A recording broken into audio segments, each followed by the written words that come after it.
नमस्कार, लोक आस्था न्यूजच्या बातमीपत्रात आपल्या सर्वांचं स्वागत. पाहूया बातमीपत्र विस्ताराने. जलजीवन मिशनचे काम निकृष्ट दर्जाचे, गावकऱ्यांचा आरोप.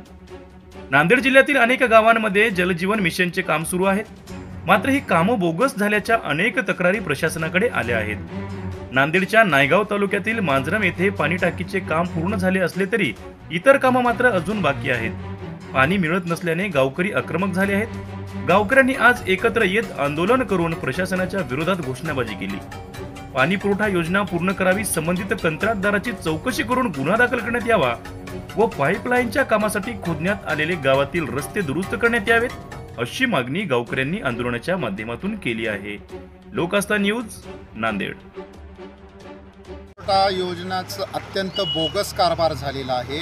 रखडलेल्या योजनेच्या विरोधात आज संपूर्ण गावकऱ्यांना मिळून केलेलं हे आंदोलन आहे. या आंदोलनातून आम्ही सरकारकडे मागणी केलेली आहे की योजना पूर्णतः यशस्वी करावी आणि गावातल्या शेवटच्या घटकापर्यंत पिण्याचं पाणी आलं पाहिजे आणि गावामध्ये रस्ते खणलेले आहेत ते रस्ते दुरुस्त करावे, अशी आमची मागणी महाराष्ट्र जीवन प्राधिकरणच्या अधिकाऱ्यांना 1 महिन्याचं मुदतीत पूर्ण करू असं आश्वासन दिलेलं आहे. आज जर ह्या मागण्या 1 महिन्यामध्ये पूर्ण झाल्या नाहीत तर मांजरमतील सर्व गावकरी मिळून मोठं जन आंदोलन करण्याचा इशारा आम्ही अधिकाऱ्यांना दिलेला आहे.